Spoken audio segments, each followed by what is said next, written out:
aujourd'hui, nous avons décidé, en partenariat, bien entendu, avec la DILCRA, dans le cadre de cette semaine pour l'éducation et l'action contre le racisme, l'antisémitisme et la haine anti-LGBTQIA+, de travailler sur l'extrême droite et le rapport de l'extrême droite à la jeunesse. On sait qu'aujourd'hui, la jeunesse donne de plus en plus sa voix à l'extrême droite et il y a une véritable désaffection qui se met en place vis-à-vis du politique. Donc, on voulait explorer cette question, les raisons pour lesquelles aujourd'hui les jeunes semblent particulièrement attirés par l'extrême droite. Comment justement l'extrême droite aujourd'hui, que ce soit les groupes identitaires, que ce soit les partis, voilà, mais nous reviendrons sur qui a derrière justement cette myriade de structures. On fera justement un point là-dessus. Et justement, comment réussissent-ils à recruter, notamment sur les réseaux sociaux? Comment ont-ils investi les nouveaux médias pour faire en sorte de recruter? Est-ce à dire qu'ils auraient peut-être une forme, voilà, sont-ils à l'avant-garde dans les imaginaires, dans les discours? Comment expliquer justement qu'ils soient aussi actifs? Je vous propose un débat en 3 temps, les raisons pour lesquelles historiquement la jeunesse et l'extrême droite ont toujours, entre guillemets, non pas fonctionné de pair, mais comment expliquer justement ces liens, comment expliquer qu'une partie de la jeunesse a toujours été attirée, notamment par le Front National. On ira justement explorer cette stratégie 2.0 des mouvements d'extrême droite pour ce recrutement, avant de nous interroger sur que faire face à cette menace, face à ces discours de haine, comment lutter et notamment comment les services publics se sont-ils armés sur ces questions. Pour en débattre, nous avons le plaisir de recevoir 3 invités de renom. Jean-Yves Camus, vous êtes journaliste, politologue, spécialiste de l'extrême droite. Vous avez signé avec Nicolas Lebourg Les droites extrêmes en Europe. C'était au Seuil en 2015. Bienvenue à vous. Fiona Lazare, vous êtes députée dans le groupe Les Nouveaux Démocrates du Val d'Oise.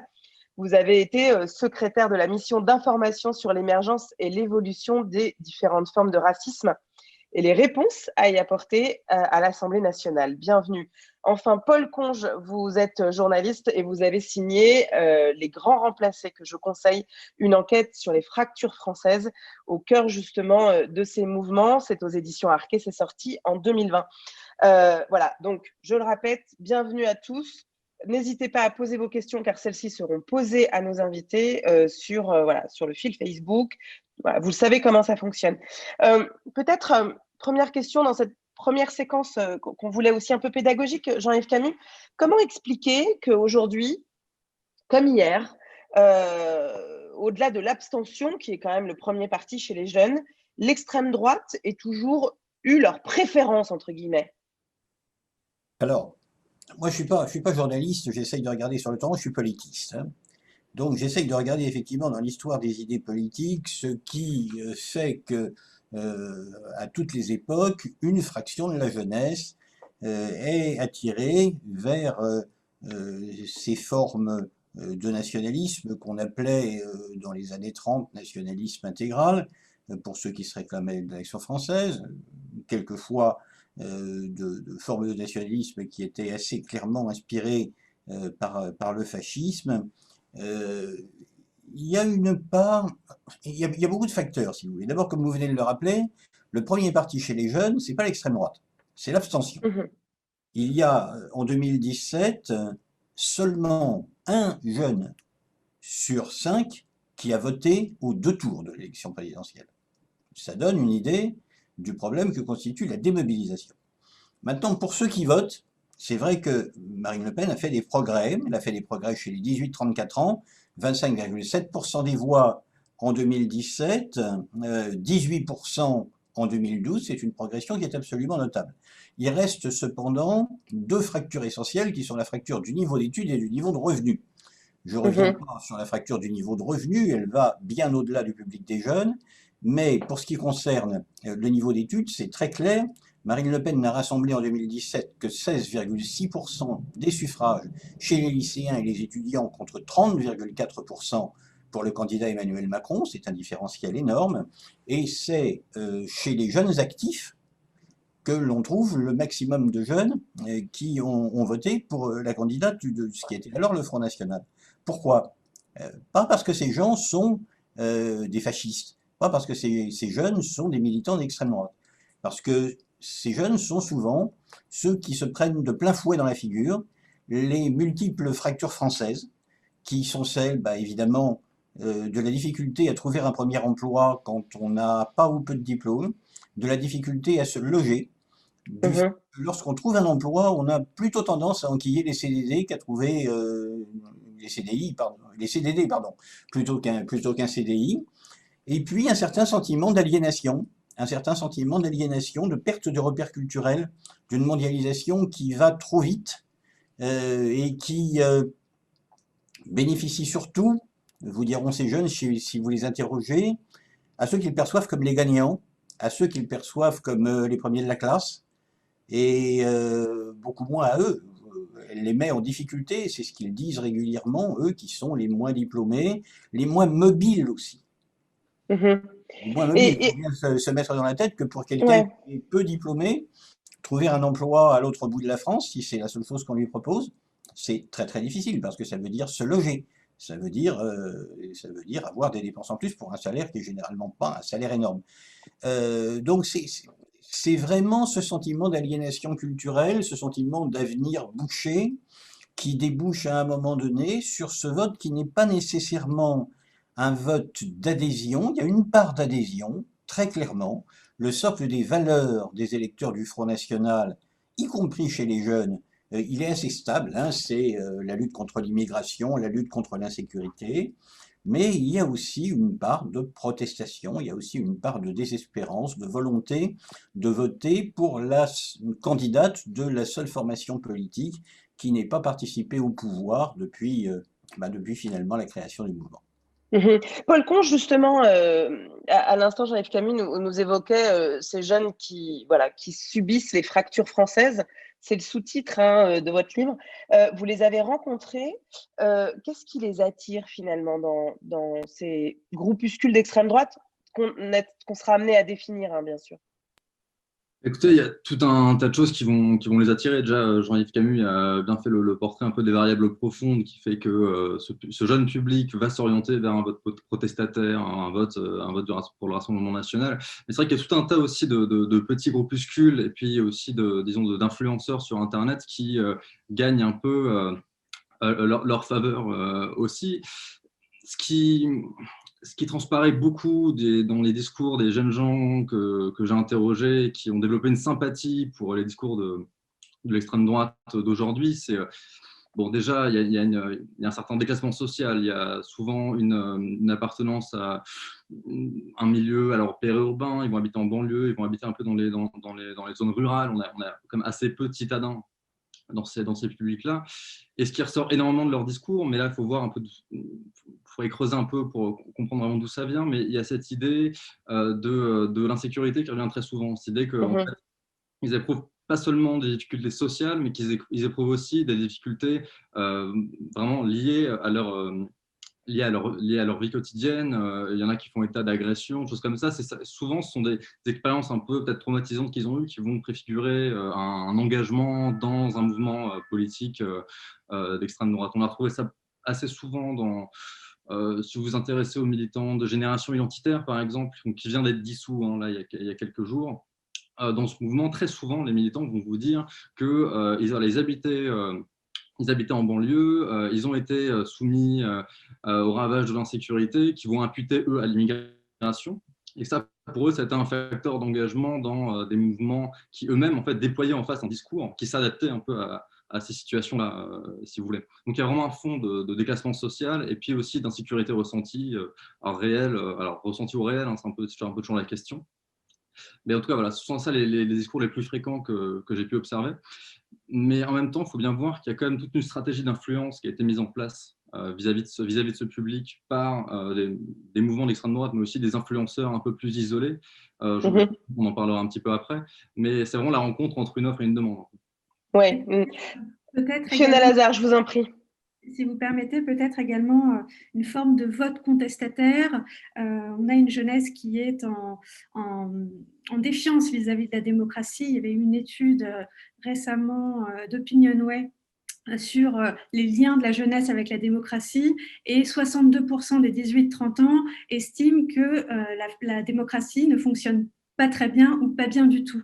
Donc il y a une forme, peut-être aussi une volonté de tester autre chose, de tester une personnalité qui n'a pas été au pouvoir et qui représente finalement celle contre qui tout le monde se ligue, et peut-être une forme de vote contestataire aussi dans ce sens-là. Ce que nous dit Zouhir, par exemple, peut-on déduire, Fiona Lazare, que le vote des jeunes pour l'extrême droite est un vote sanction vu leur déception de la droite et de la gauche? Finalement, ce rapport de l'extrême droite à la jeunesse et vice-versa, pour reprendre les termes de Paul Conge, c'est-à-dire que c'est l'offre et la demande, c'est aussi lié à 40, 50 ans, 60 ans de déception, voire de trahison politique?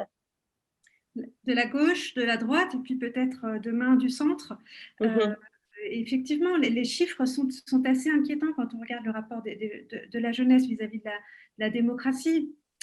87% des jeunes n'ont pas confiance dans la politique. C'est juste des chiffres qui sont particulièrement qui doivent nous alerter, qui doivent nous mettre en alerte, nous, classe politique, dans son ensemble. Et 99% des jeunes qui ont été sondés considèrent que ceux qui font de la politique sont plus ou moins corrompus. Donc il y a encore un lien cassé entre le politique et la jeunesse, et il faut qu'on arrive à redonner confiance, redonner foi dans le politique, foi dans la démocratie. Et là-dessus, je pense qu'il y a un travail très important qui nous attend toutes et tous. Jean-Yves Camus, peut-être là-dessus, je reprends une question aussi de Michel qui nous parle de voilà, le côté déclassé social ou sans diplôme des banlieues ou du monde rural de l'électorat du Rassemblement national n'est pas propre aux jeunes. N'est-il pas commun avec les vieux, il met entre les vieux votants du Rassemblement national? Les vieux votants, ou plus exactement les électeurs âgés du Front National, désormais Rassemblement National, sont moins nombreux que les jeunes. C'est notamment vrai chez les plus de 70 ans qui n'ont choisi Marine Le Pen que pour 10% en 2017 et pour les 60-69 ans qui n'étaient que 19%. Donc on a plutôt, on va dire, une courbe qui montre que plus on avance en âge, moins on est disposé à voter pour le Rassemblement national. Faut-il y voir la peur de l'inconnu? C'est possible. Un attachement plus fort, c'est ce que montraient en tout cas les résultats de 2017 à la droite conservatrice traditionnelle. François Fillon avait une partie importante de son électorat dans ces classes d'âge. Faut-il y voir chez certains, chez les plus politisés, les souvenirs historiques d'un certain nombre d'époques compliquées? La Seconde Guerre mondiale, de moins en moins, il y a de moins en moins de survivants, mais la guerre d'Algérie toujours. Et ce sont trois possibilités. Mais surtout, ce qui moi m'intéresse dans cette catégorie des jeunes déclassés, des jeunes ruraux, des jeunes à faible niveau de diplôme, c'est que, encore une fois, ils ont été, si j'ose dire, souvent décrits un petit peu à côté de la plaque par nombre de médias ou par nombre d'observateurs, avec une certaine condescendance. Vous avez peu de diplômes, grosso modo, vous ne comprenez pas bien la politique. Quand vous votez pour Marine Le Pen, vous ne savez pas bien ce que vous faites.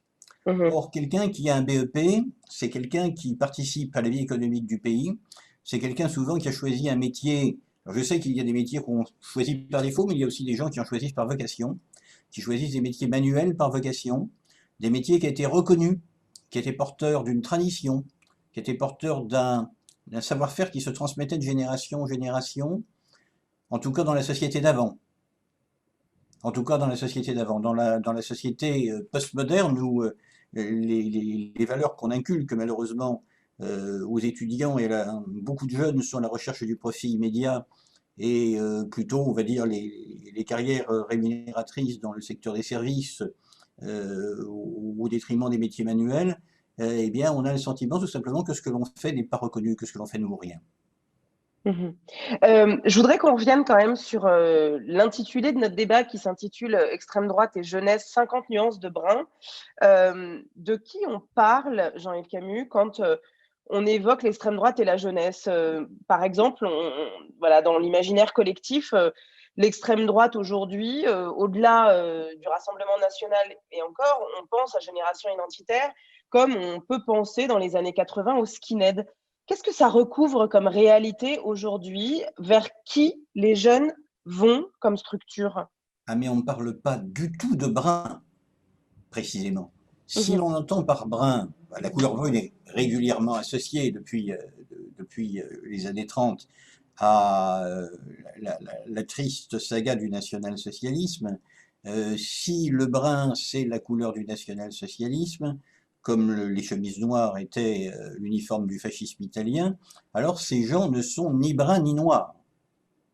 Hein, ce sont, à l'exception de toute petite tribu militante qui effectivement pratique une forme de national-socialisme, qui est, du point de vue historique, du point de vue de l'histoire des idées, un national-socialisme de parodie, qui n'a rien à voir avec ce qu'était le parti nazi. Oui, évidemment, on a des jeunes fascistes, oui. Ouais. On a des jeunes fascistes, on a des jeunes qui se déclarent fascistes, parce que c'est aussi, il y a toujours eu dans le fascisme une part de romantisme juvénile, une part d'exaltation juvénile, une part de volonté de casser les cadres, de renverser la table, et puis aussi de chasser les vieux du pouvoir. Mais pour la plupart, on parle de gens qui, d'abord, pour ce qui concerne les électeurs de Marine Le Pen, ne militent dans aucun groupuscule. Et lorsqu'on parle de groupes d'ultra-droite, selon la terminologie d'origine policière qui décrit tout ce qui est à droite du Rassemblement national, on parle de peu de gens.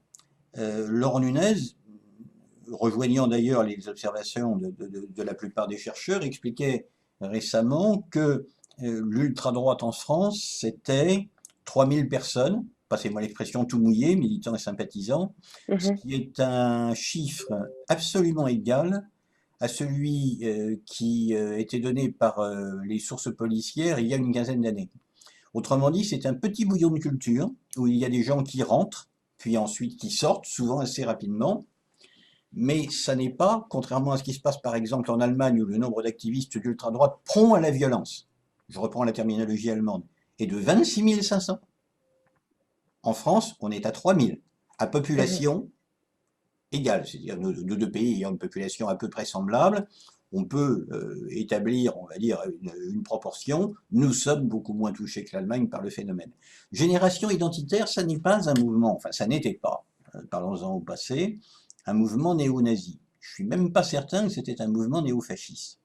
C'est un mouvement qui possédait une doctrine fondée sur ce qu'on appelle l'ethno-différentialisme, c'est-à-dire l'idée que sur un territoire donné, ne doit habiter que le peuple souche. Les autres, alors à la rigueur les étrangers d'origine européenne, parce que ceux-là ils partagent avec nous un passé très ancien, un passé civilisationnel très ancien, puis accessoirement ils sont blancs, donc ça va. Mais les étrangers d'origine non européenne, ils n'ont rien à faire ici. Pourquoi ils n'ont rien à faire ici? Parce qu'ils ne sont pas assimilables. Et ils ne sont pas assimilables, et c'est là que cette théorie diverge avec celle de Marine Le Pen, ils ne sont pas assimilables quand bien même ils voudraient s'assimiler. L'assimilation, elle est pas possible pour un certain nombre de gens, pour les non-européens en particulier, alors pour les musulmans n'en parlons pas, pour tous les gens qui viennent d'Afrique subsaharienne, elle ne l'est pas non plus. Justement, là-dessus, Fiona Lazare, on a aussi une question de VV qui nous demande peut-on être contre l'immigration de masse d'origine extra-européenne sans être catalogué d'extrême droite? Alors, répondez à Jean-Yves Camus, puisque je vous voyais lever la main, mais j'aimerais bien avoir votre avis là-dessus.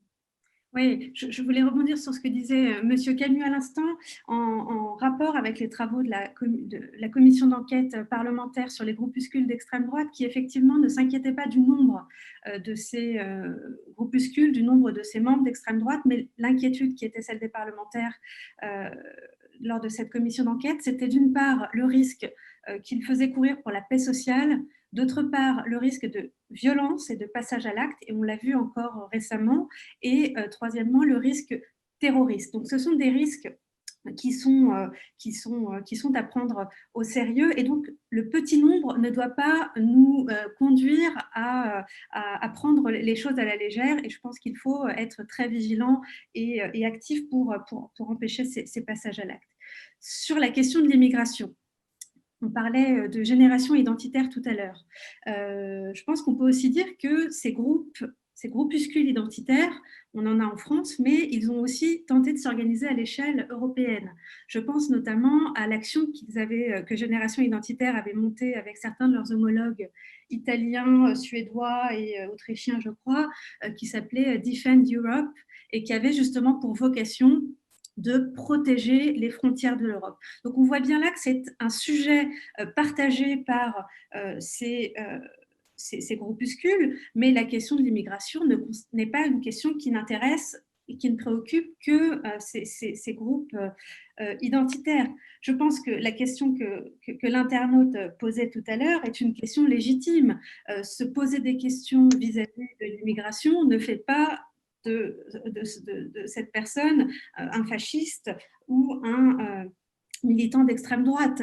Ce qu'il y a, c'est que nous avons un certain nombre de principes républicains, nous avons des lois républicaines et il faut que celles-ci soient respectées. Et je crois que c'est aussi la responsabilité de la France et de l'Europe de proposer des dispositions vis-à-vis de l'immigration qui soient à la fois la protection des frontières européennes, ce que tend à faire l'Union européenne, et à la fois qu'il y ait un contrôle de l'immigration pour ne pas donner le sentiment que la France et l'Europe sont une passoire qui permette à tout le monde d'entrer dans le pays.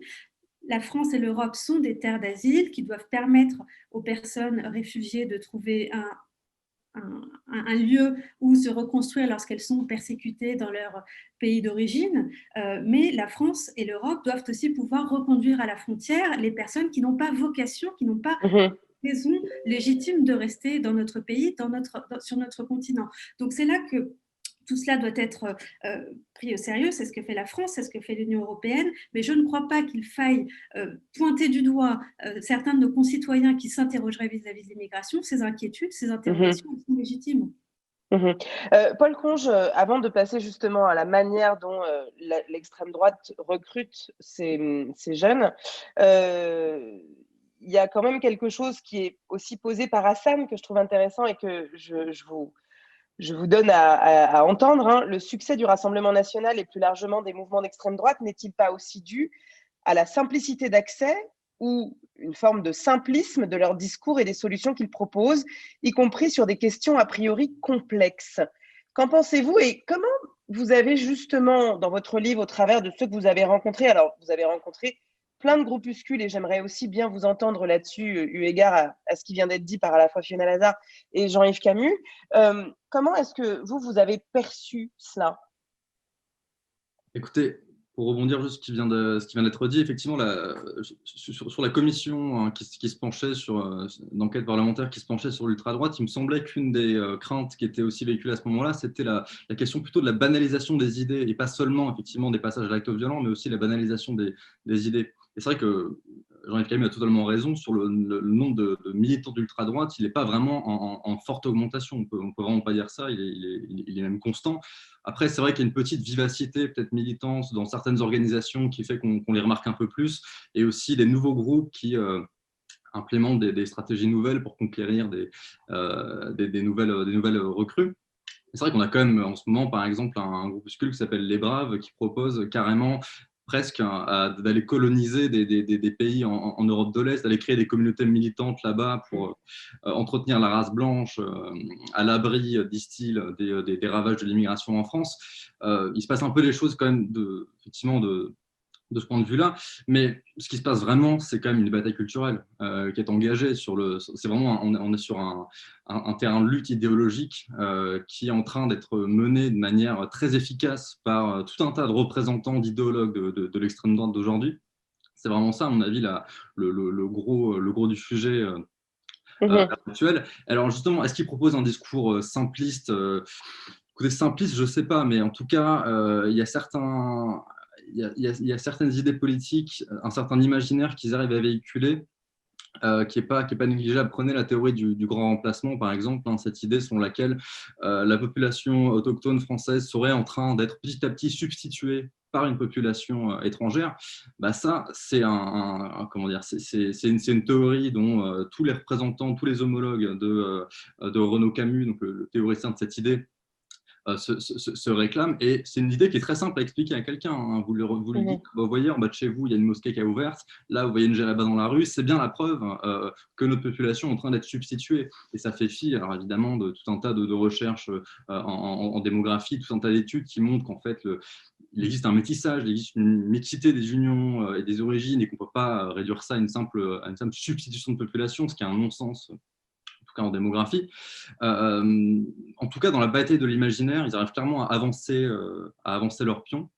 Et par tout un tas de stratégies, je pense qu'on va les évoquer dans la seconde partie de la… Ouais, on va y venir, ouais, vous inquiétez pas. Dans 3 minutes, on y passe. Mais justement, alors là-dessus, Fiona Lazare rapidement et Jean-Yves Camus. Oui, je voulais rebondir sur la question du discours simpliste. Je crois effectivement que ce discours simpliste, il est très clair dans la bouche de l'extrême droite. C'est la question du coupable. On a un coupable. Ce coupable, au départ, on disait que c'était l'islamiste. Et puis derrière l'islamiste, finalement, on peut être amené à interpréter le musulman, on peut être amené à interpréter ça comme la personne d'origine maghrébine, bref, la personne étrangère. Et puis là, on a une nouvelle vague qui vient se rajouter à ça avec les complices de ces coupables qui seraient les fameux islamo-gauchistes dont on n'arrête pas de parler ces derniers mois et depuis quelques années maintenant. Donc voilà, je crois que ce discours simpliste-là, effectivement, avec un coupable et des complices, peut séduire parce qu'il est simple à appréhender. Effectivement, on peut trouver des exemples ici ou là qui pourraient venir illustrer ce discours, alors qu'effectivement, tout cela est totalement erroné. Jean-Yves Camus. Moi, je suis un peu plus circonspect sur la question de la simplicité du discours. Je ne dis pas qu'il est extrêmement élaboré, il est sur un certain nombre de sujets, notamment sur les questions économiques, extrêmement défaillant. Ceci étant, ce que nous considérons n'est pas nécessairement ce que considèrent les électeurs. Pourquoi ? Parce qu'il existe dans la société française, de même qu'une désaffection pour la démocratie, une désaffection très profonde pour l'expertise. C'est-à-dire pour le fait que dirige le pays, quel que soit le parti politique auquel ils appartiennent, des gens qui sont issus du même moule et considèrent finalement qu'ils détiennent une forme de savoir qui est supérieure au bon sens auquel Marine Le Pen fait appel comme avant elle un certain nombre d'autres dirigeants de sa famille politique. Et beaucoup de Français considèrent que finalement le bon sens doit retrouver la primauté. Pourquoi ? Parce que la politique, au final, ça n'est pas de la décision technique. La technostructure, que certains appellent technocratie, elle est là pour proposer et pour mettre en musique. Mais la décision, au final, elle appartient aux politiques. Et je crois qu'il y a chez beaucoup de Français le sentiment que le décisionnaire a glissé au fur et à mesure de l'histoire de la Ve République, du politique, c'est-à-dire de celui qui est choisi par le suffrage universel, vers une forme de technostructure qui a pratiquement pris en otage ceux qui sont chargés d'exprimer la volonté populaire. Alors, et on entend bien effectivement qu'il y a une idée peut-être de confiscation et un rapport entre élites, enfin un rapport aux élites qui est problématique. Je voudrais justement qu'on passe à la deuxième séquence de ce débat et qu'on s'interroge sur les modalités de recrutement aussi de cette jeunesse. On sait à quel point aujourd'hui les groupes d'extrême droite, quels qu'ils soient, ont investi les réseaux sociaux. On tend aussi à constater aujourd'hui que la mise sur agenda, que ce soit politique ou médiatique, semble être plutôt de l'ordre des thématiques d'extrême droite. Alors, peut-être, Paul Conge, là-dessus, est-ce que vous pouvez nous expliquer comment aujourd'hui des structures comme des groupes identitaires ou comme le Rassemblement national tentent à recruter, pourquoi ça marche ? Et surtout, est-ce qu'il n'y a pas aussi une dimension un peu de bulle sur les réseaux sociaux, dans les médias, enfin sur les réseaux sociaux et du coup dans les médias, qui conduit en fait à construire cette dimension médiatique autour des thématiques d'extrême droite. Oui, alors je pense qu'effectivement, les mouvances de droite radicale au sens large ont acquis une forme de pouvoir de prescription sur les médias, et ils ont aussi acquis une énorme visibilité sur les réseaux sociaux qui fait qu'ils arrivent à colporter aussi bien leurs idées. Ça, il y a une histoire de tout ça. On sait qu'à la fin des années 90, les mouvements d'extrême droite qui se sentaient exclus des canaux médiatiques mainstream se sont reportés sur Internet, qui était une espèce de nouvel espace d'expression absolument libre, hein, qui était plein de promesses. Et on sait qu'à l'époque, le premier parti politique à adopter, enfin avoir un site Internet, c'est le Front National. Et d'ailleurs, sur son site de l'époque, le Front National disait voilà, vous êtes ici loin de la censure et loin du boycott médiatique. Donc là, on voit bien que c'était une stratégie de leur part dès le début. Et puis, vous voyez, au début des années 2000, sur Caramel, par exemple, c'était une messagerie de l'époque, vous aviez des groupuscules un peu catho-traditionnalistes qui déjà animaient les discussions, déjà passaient un petit peu leur pion. On les a vraiment vus émerger avec ce qu'on a appelé la genèse de la fachosphère, hein, cette myriade de sites qui singent les sites d'actualité traditionnels pour y imposer leurs thématiques en parlant pratiquement que d'islam, d'immigration et d'identité. Et c'est vrai que petit à petit, en multipliant voilà, comme ça les offensives un peu de tous les côtés, ils ont acquis un pouvoir. Ils ont déjà acquis, pour commencer, une visibilité qui était énorme, hein. Aujourd'hui, ils peuvent, avec un article, un fait divers qu'ils vont récupérer, ils peuvent s'imposer dans les tendances sur les réseaux sociaux, les tendances, donc les sujets dont on discute le plus sur Twitter, par exemple. Ça marche aussi pour Facebook, et pour cela, ils s'adossent à des communautés de gens qui sont vraiment très engagés, qui vont relayer les publications. Et c'est de là dont découle en fait leur pouvoir de prescription déjà, parce que ils ont donc plein de petites mains donc, qui font une sélection, une veille d'actualité, qui leur permettent ensuite donc, de créer des articles où ils vont souvent des faits divers, où ils vont beaucoup insister sur, si possible, les origines étrangères des personnes qui les commettent. Et ce qui est étonnant, c'est que non seulement c'est relayé en masse sur Twitter, mais en plus, ça finit par atteindre les canaux médiatiques mainstream, parce que il existe. Ils ont compris, en fait, ils ont compris la manière dont les médias mainstream fonctionnent et cette espèce de fonctionnement de bulle qu'on a autour des réseaux sociaux où tous les médias sont, et on a le sentiment que si ça se dit et que c'est en top tweet sur Twitter, c'est qu'il faut qu'on en parle dans les médias. Ouais, si vous voulez, à un moment donné, les journalistes ne peuvent pratiquement plus ignorer en fait, ces choses-là. C'est-à-dire que quelque part, il y a certains moments où on a l'impression que la fachosphère devient une espèce de rédacteur en chef de tout un tas de journalistes en France, et c'est compliqué un peu de passer au travers, ce qui n'empêche pas que parfois on peut le faire de manière très critique aussi, hein, mais bon, il n'empêche qu'ils ont aussi des relais qui leur permettent d'atteindre les plateaux de télévision, par exemple, hein. Il y a quand même des éditorialistes qui se réclament vraiment de ce bord-là et qui vont reprendre des articles de Souche, où ça va être repris dans Valeurs Actuelles. Enfin, il y a vraiment des relais qui permettent aussi cette montée en puissance, cette montée en visibilité. Bon, ça vient aussi du fait que sur les réseaux sociaux, ceux qui emportent la mise sont généralement ceux qui sont les plus indignés, ceux qui sont les plus radicaux, et ceux qui ont le discours le plus sulfureux. Donc, c'est pas très étonnant qu'ils arrivent avec des articles un peu sensationnalistes et très tape à l'œil à atteindre l'attention et à voilà, être diffusés en masse, et donc repris aussi par les journalistes mainstream qui peuvent pas faire autrement que d'en parler, on a l'impression.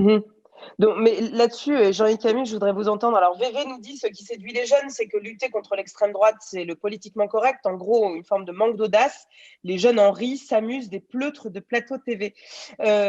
Merci VV pour ce commentaire. Mais là-dessus, Jean-Yves Camus, on a aussi le sentiment qu'ils maîtrisent totalement les codes aujourd'hui des plateaux télé. Ils ont ouvert des chaînes YouTube. On a des groupes, que ce soit sur Twitter ou ailleurs, qui sont même qui se revendiquent féministes.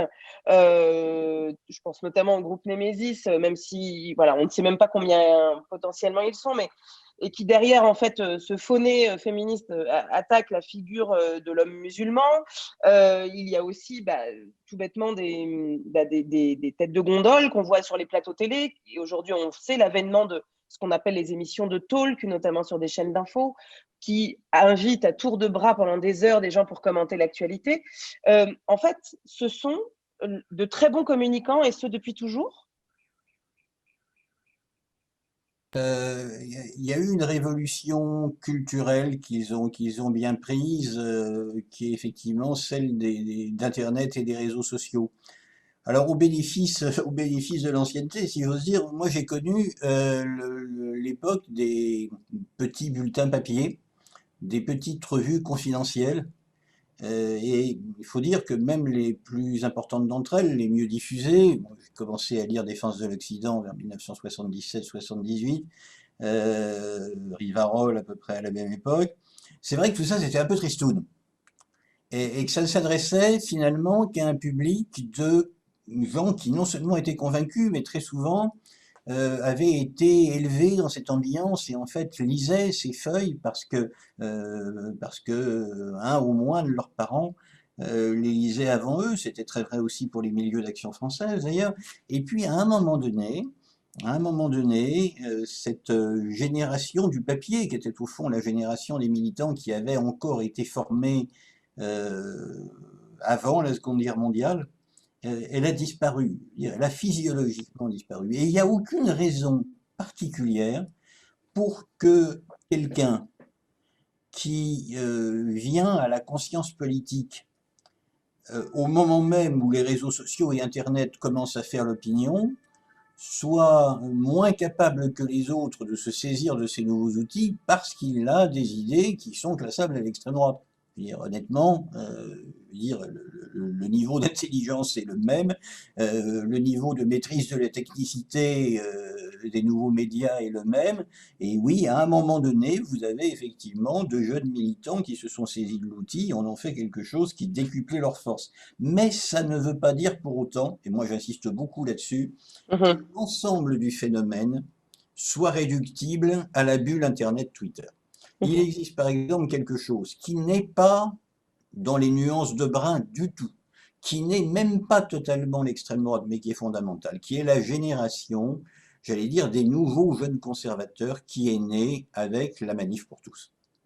Or, ces gens, ils étaient actifs sur Twitter, oui, ils étaient actifs sur Facebook, vrai, mais je les ai vus pour de vrai, je les vois encore en vrai dans des manifestations de rue, dont la plus importante a réellement rassemblé, je crois, aux alentours de 400 000 personnes. J'y étais, ça correspond à la fois à ce qui a été écrit et à ce que j'ai vu. Et là, il y a vraiment eu un effet de génération, de jeunes qui étaient en rébellion contre l'esprit de mai 68 et ce qui en avait découlé, et qui, oui, regardaient Twitter et Internet, mais j'allais dire militaient aussi parce qu'ils y retrouvaient des valeurs, un sens de la communauté, un sens de la famille, pour certains une spiritualité, un Mhm. retour à une forme de catholicisme peut-être plus vertébré, en tout cas plus conservateur, c'est certain. Mais tout se passe pas sur Internet. Ouais, Même génération identitaire, avec ses ouais. comités, Mhm. avec ses maisons de l'identité, ouvertes d'abord à Nice, ensuite à Lyon, maintenant, enfin, avant la dissolution, en tout cas à Rouen, un temps à Lille. Même le simple fait que ces gens s'approprient un lieu et en face, au fond, un lieu de socialisation montre bien que tout n'est pas résolu par le fait de pianoter sur son clavier. Ouais, ouais. On sent effectivement qu'il y a quelque chose de l'ordre de la construction identitaire, du groupe de pairs concret, d'une forme de famille. Qu'est-ce que, du coup, Fiona Lazare, ça nous permet voilà, d'ouvrir aussi sur cette question, mais euh, on l'évoquait sur les débats qui se tiennent de plus en plus avec des têtes de gondole qui portent aussi ces discours. À quel moment la bascule s'est opérée, notamment dans le discours politique, pour qu'on en arrive aujourd'hui à ce que ces prises de position puissent être entendues partout, sur les plateaux de télévision, même parfois dans la bouche de représentants politiques, sans que cela pose plus de problèmes que cela. Je ne sais pas s'il y a eu une bascule à proprement parler. Par contre, je crois que les attentats y ont participé d'une certaine manière, même si bien entendu, il ne faut pas tout mélanger. Je crois que les vagues d'attentats terroristes islamistes que nous avons eues sur notre territoire ont marqué notre pays à juste titre. Et je crois que peut-être ça a accentué cette défiance à l'endroit de nos concitoyens de confession musulmane, à l'endroit des personnes issues de l'immigration.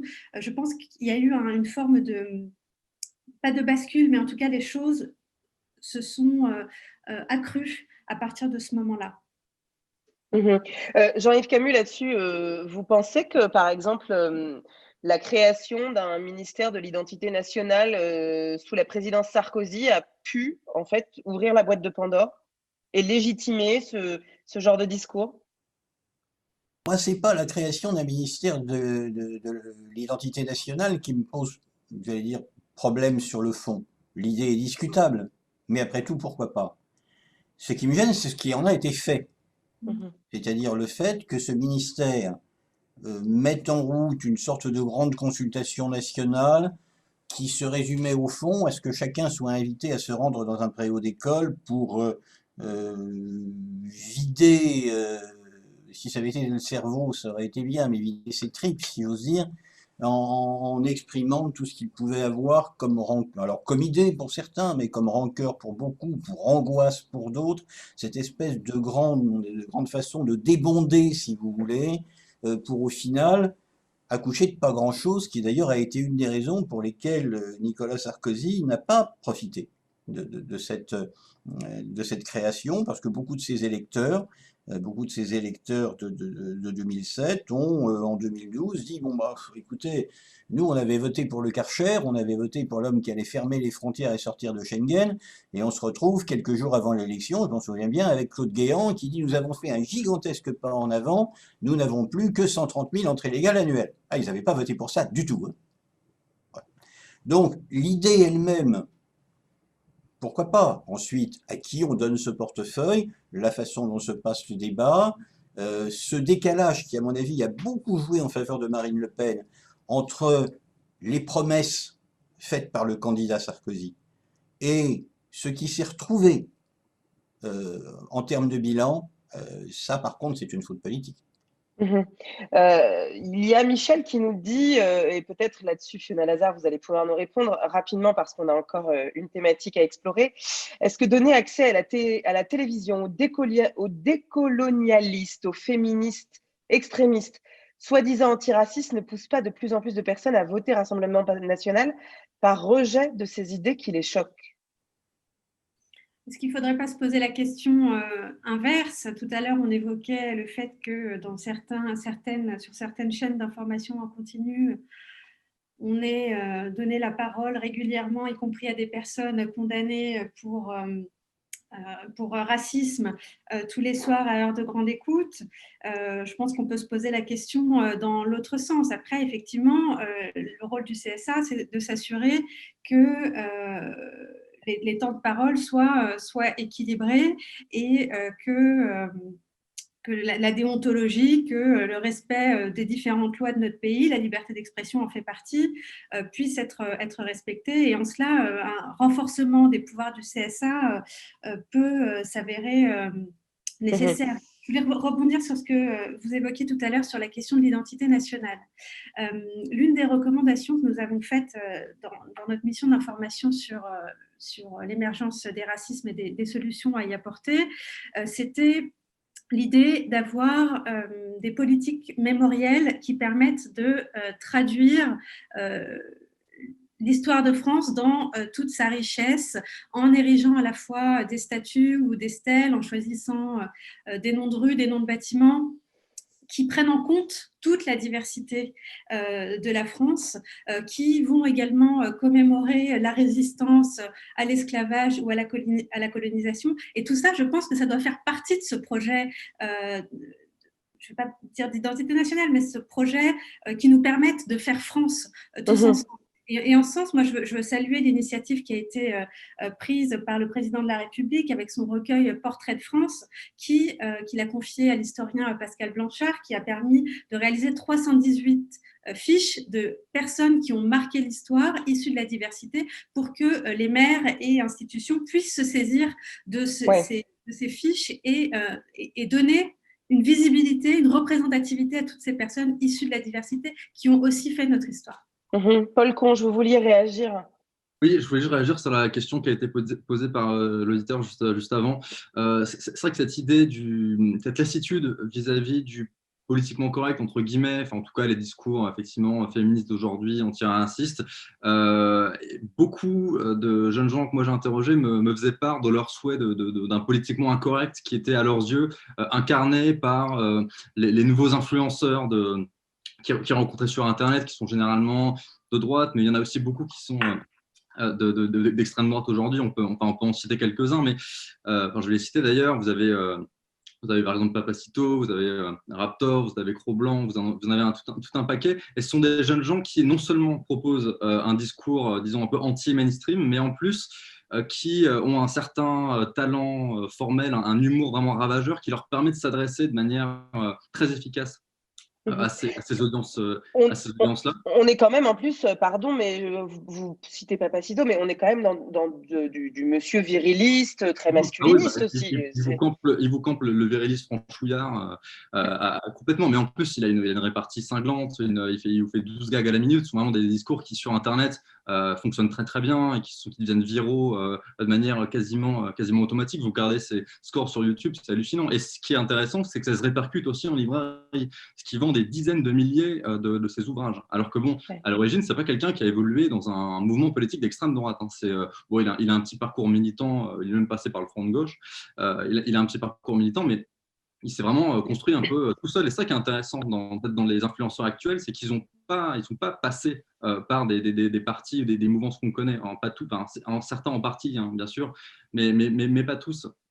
Et ce qui fait qu'ils fonctionnent si bien, c'est qu'ils ont réussi à s'approprier à merveille les codes d'Internet, les codes du milieu du jeu vidéo, qui sont allés chercher les communautés, par exemple sur le site jeuxvideo.com, sur le forum Avenoil aujourd'hui. Ce sont des forums à très fort trafic qui sont fréquentés par des jeunes internautes, adolescents, sans forcément de culture politique au départ. Et justement, même s'il ne faut évidemment pas trop serrer la loupe sur Internet, qui effectivement qui ne résume pas tout, et ce serait vraiment dommageable pour l'analyse de focaliser que là-dessus. Il n'empêche qu'il y a beaucoup de jeunes gens qui se forgent une culture politique sur Internet aujourd'hui par la grâce de YouTube et par la grâce de certains de ces influenceurs que j'ai cités. Et voilà, et justement, c'est pour ça que cette stratégie culturelle marche si bien. C'est parce qu'on est face à un public très jeune qui fréquente Internet, qui n'a pas forcément une formation politique au départ et qui, en guise de premier maître à penser, va rencontrer ces gens-là, quelque part. Alors, et on entend bien effectivement que c'est aussi ça qui crée le socle de cette socialisation politique. Je voudrais qu'on passe à la dernière séquence, parce que malheureusement, il ne nous reste plus beaucoup de temps.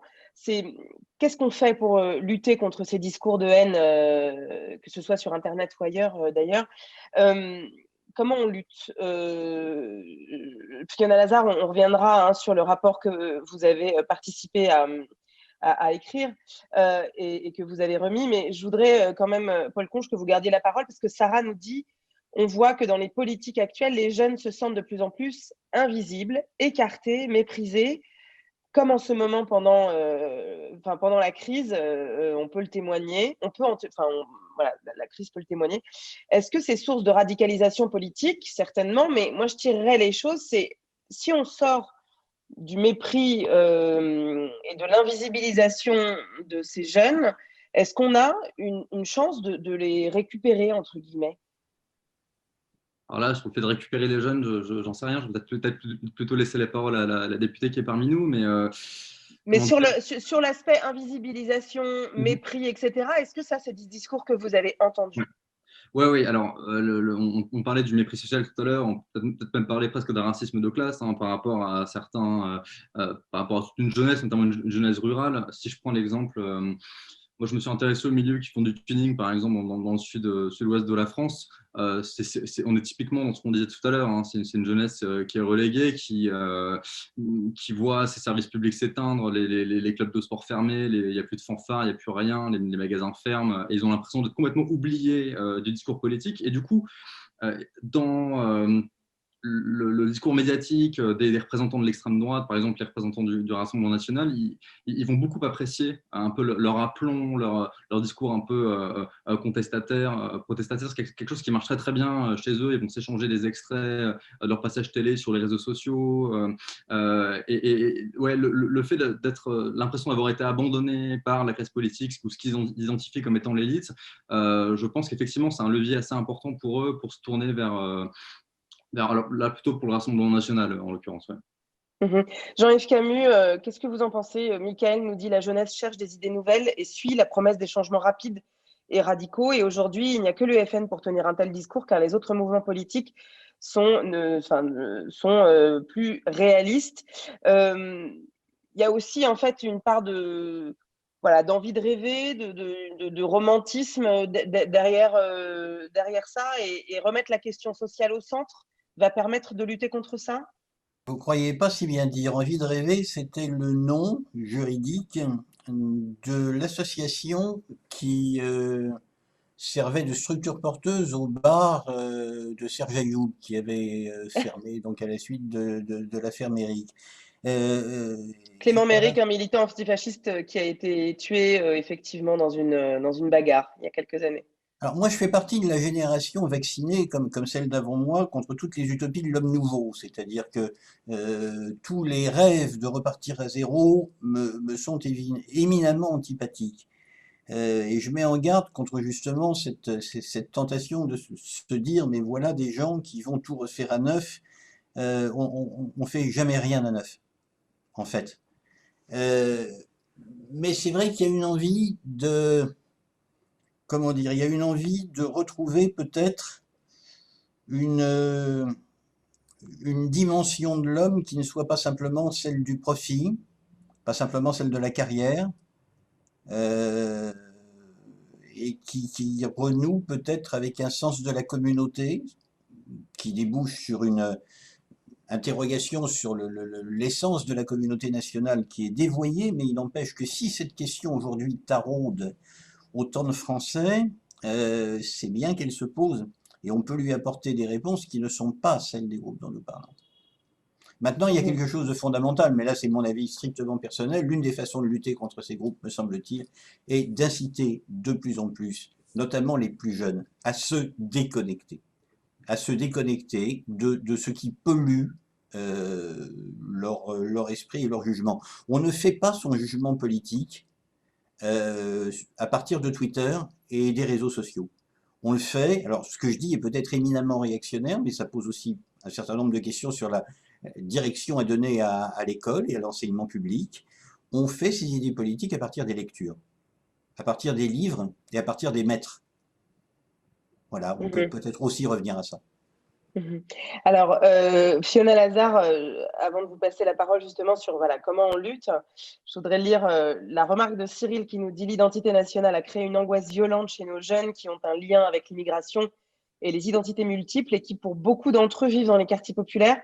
On pensait que les quartiers, justement, allaient exploser et il y en a eu quelques explosions, mais si on y regarde de près, en fait, ils ont implosé. » Je reviens du coup à la question que j'ai posée à la fois à Paul Conze et à Jean-Yves Camus, mais lutter contre ces discours de haine, ça implique du coup d'arrêter de mépriser ces personnes, d'arrêter de mépriser ces jeunes, de remettre la question sociale au centre, peut-être d'arrêter de rêver. Et puis, j'entends Jean-Yves Camus qui nous dit déconnectons et allons lire des livres pour faire en sorte de vraiment aller au cœur de ce que les maîtres nous disent.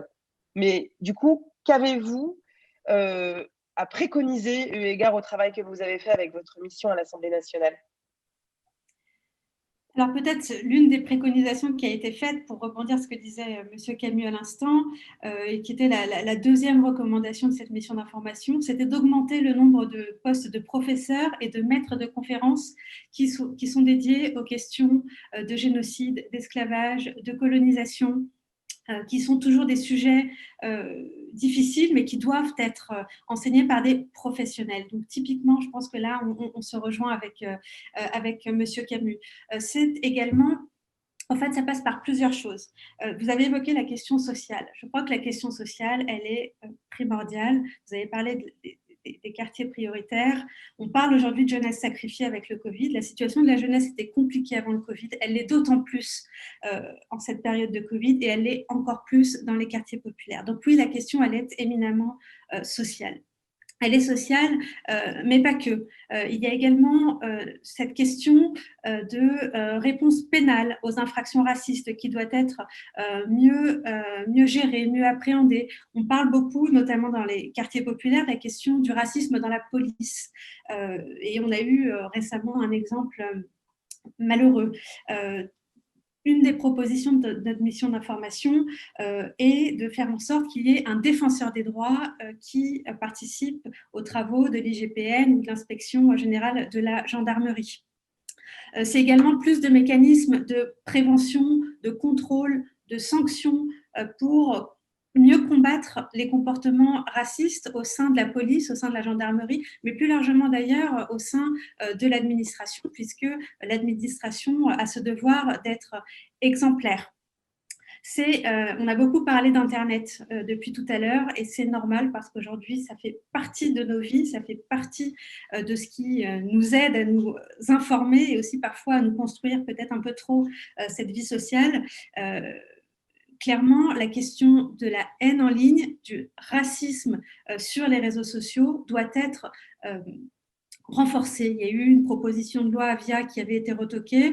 Il faut que nous arrivions à inscrire dans la loi des dispositions qui vont permettre de mieux lutter contre le racisme en ligne. Et puis peut-être un dernier point, c'est la question de la lutte contre les inégalités, la lutte contre les discriminations. Je parlais tout à l'heure de la question sociale, mais on ne peut pas tenir la promesse républicaine sans lutter contre les inégalités, sans lutter contre les discriminations. On parlait de faire France, on parlait de communauté nationale, de faire république. Pour tout cela, il faut mieux lutter contre les discriminations, mieux lutter contre les inégalités. Et pour cela, on peut faire mieux, on doit faire mieux, mais on peut faire mieux en amplifiant les contrôles de testing, par exemple, pour l'accès à un emploi. Je pense qu'on peut faire des efforts dans le monde de l'entreprise pour mieux former les cadres d'entreprise qui recrutent. Ouais. Voilà, et puis bien sûr, renforcer la lutte contre les préjugés à tous les niveaux, parce que c'est à tous les niveaux qu'il y a des préjugés et c'est à tous les niveaux qu'il faut se battre. C'est ce que nous dit Sarah aussi. L'école a-t-elle une responsabilité dans cette forme de radicalisation? Y a-t-il un manquement? Et je tire sa question autour justement de la lutte contre les discours de haine, dans la capacité qu'on a aussi à se rencontrer. On sait à quel point l'éducation populaire a été asséchée, que ce soit dans les quartiers populaires ou ailleurs en France, dans les zones rurales, et que tout ceci permettait aussi une mixité et une rencontre parfois qui permettait ces croisements. Paul Conche, vous souhaitiez intervenir? Oui, non, simplement pour rebondir ce que disait Madame Lazare à l'instant, si on veut s'intéresser à comment faire évoluer les opinions strictement sur Internet, je pense que la mise en place d'une espèce de contre-propagande serait sans doute une voie intéressante à explorer, mais je pense qu'elle serait très dure à mener. Parce que la nouvelle génération qui est très pop, qui est très technophile et qui est très drôle aussi, donc la nouvelle génération d'extrême droite, c'est vraiment très compliqué de la suivre parce qu'elle a vraiment pris énormément d'avance et elle a déjà placé ses pions. Et étonnamment, si je prends l'ennemi héréditaire de l'extrême droite, qui va être plutôt la gauche et l'extrême gauche, ils ont un mal fou à rattraper le retard et à proposer des contre-discours qui fonctionnent, qui sont aussi viraux et qui sont aussi efficaces sur Internet. Il y a vraiment un bras de fer qui s'apparente vraiment à du David contre Goliath. Et là-dessus, Jean-Yves Camus, vous aviez aussi un appel à mes confrères journalistes en disant mais où sont passées les enquêtes de naguère? Avant, on s'intéressait, on décortiquait ce qui se passait à l'extrême droite. Aujourd'hui, tout ça a disparu. Il y a une forme de normalisation presque. Je ne sais pas si c'est une forme de normalisation. Vous savez, toutes les rédactions ont subi des coupes sombres qui, évidemment, à la fois en termes budgétaires, en termes de personnel, rendent les enquêtes au long cours un petit peu plus difficiles. Mais c'est vrai que toutes les années 80-90 ont été jalonnées d'enquêtes qui ont été, je crois, importantes dans la manière dont les Françaises et les Français ont saisi ce qu'était à l'époque le Front National. et si ces enquêtes sont objectives et qu'elles sont menées, encore une fois, avec sérieux, elles sont utiles. Et cette génération de l'enquête journalistique, elle a été remplacée aujourd'hui par, j'allais dire, ces espèces de robinets à commentaires qui, en fait, ne favorisent que celui qui parle le plus fort, quitte à malmener beaucoup l'histoire de France et quitte à asséner les contre-vérités, le tout étant de les asséner le plus vite possible et le plus fort possible. Mmh. Alors, comme mot de la fin, parce qu'on a effectivement beaucoup parlé des milieux populaires qui se tournent, enfin des jeunes notamment de milieux populaires qui se tournent en fait vers les milieux identitaires, vers le Front National, etc. Mais je voudrais quand même vous soumettre la question de Raji et du coup de clôturer avec ça. Vous parlez beaucoup des milieux populaires, mais est-il envisageable que l'extrême droite progresse dans tous les milieux sociaux? Voilà, si on ne met rien en place, si on continue à laisser les choses se faire telles qu'elles se font aujourd'hui, est-ce que le risque, Jean-Yves Camus, c'est que ça progresse partout et qu'on voit arriver un pouvoir à terme d'extrême droite, néo-populiste, néo-fasciste, comment le qualifier? Non, néo-fasciste, je pense que nous n'en sommes pas là. Un populiste, c'est possible. Il y a beaucoup de formes de populisme. Chez nos Pour voisins parler européens clair, déjà. pour parler clair, le sujet, c'est de savoir si Marine Le Pen peut gagner l'élection présidentielle de 2022. Les sondages, pour l'instant, oscillent entre 53-47, 52-48, en faveur de l'actuel président de la République s'il brigue un second mandat. 52-48, c'est presque dans la marge d'erreur des sondages. Maintenant, j'allais dire, la réponse, elle consiste à sortir de la contemplation des sondages et à se dire que le résultat du vrai sondage, qui sera le jour du vote, eh bien, c'est nous tous qui le ferons en faisant en sorte que l'abstention soit la plus basse possible. Paul Conge. Ah ben je ne sais pas quoi ajouter à cela, mais oui, enfin, effectivement, hein, là, les derniers sondages qu'on a publiés dans Marianne aussi d'ailleurs, montrent que effectivement l'écart se resserre. Enfin, si vous vous rappelez les scores de les Rassemblement national en 2002, en 2007, en 2012, en 2017, Elle gagne des voix à chaque fois. ouais, mais surtout que les scores sont des mauvais indicateurs parce qu'en vérité, il faudrait regarder plutôt le nombre de personnes qui votent. Et ça, par contre, la quantité qui a grandi est considérable. Mais sur la question de Raji, sur la progression des idées d'extrême droite dans tous les milieux sociaux, est-ce que ça, vous y croyez ou est-ce que finalement, l'antidote, c'est voilà, le niveau scolaire, c'est le capital culturel? En partie, moi, ce que j'ai pu observer parfois dans certaines personnes que j'ai interrogées, qui n'étaient pas toutes des personnes des milieux populaires, c'est qu'il y avait c'est un peu comme si l'extrême droite détrempait, enfin, qu'elle déteignait petit à petit sur d'autres petits milieux où je rencontrais des CSP+, très bien insérés, des classes aisées, mais qui tout à coup devenaient fans de youtubeurs nationalistes et me répétaient ces discours-là. J'étais assez étonné de voir que ça perçait jusque-là, mais c'est pas si étonnant, c'est un peu un entonnoir à l'envers, si vous voulez. Il y a une forme de capillarité qui est en train peut-être de se mettre en œuvre là-dessus. Fiona Lazare, vous aurez le mot de la fin. Oui, merci beaucoup, Nora Amadi. Non, je crois que cette question de la jeunesse et de son lien avec l'extrême droite doit être prise au sérieux. Et comme le disait Monsieur Camus, je crois qu'il faut faire attention à ce qui se passe sur Internet, mais que tout ne se passe pas sur Internet et que la bataille des idées doit être gagnée. Et c'est aussi par ceux qui sont aux responsabilités de prouver par les actes, par les mots, mais aussi par les actes, que l'on peut combattre les problèmes de notre société qui sont de plusieurs ordres quand on est en responsabilité. Eh bien, écoutez, merci à tous les trois de nous avoir éclairés, Jean-Yves Camus, Paul Conge, Fiona Lazare. On retrouve Paul Conge, votre ouvrage Les Grands Remplacés aux éditions Arquet, c'est sorti cette année.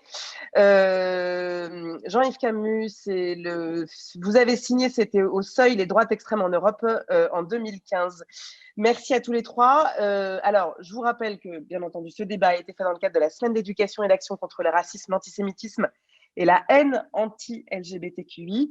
Donc, c'est bien en partenariat avec la DILCRA. Et on vous donne rendez-vous, le musée vous donne rendez-vous le 21 avril prochain parce que le musée part en live, c'est régulier désormais comme rendez-vous, dans un cycle de rencontres France-États-Unis, et la question sera l'idéal démocratique à l'épreuve de l'égalité. Merci à tous pour vos questions, elles ont été extrêmement pertinentes. Merci d'avoir été surtout aussi nombreux dans ce débat. Bien entendu, vous pouvez le repartager sur vos pages Facebook, le revoir en replay, n'hésitez pas. D'ici là, prenez soin de vous, à bientôt. À bientôt.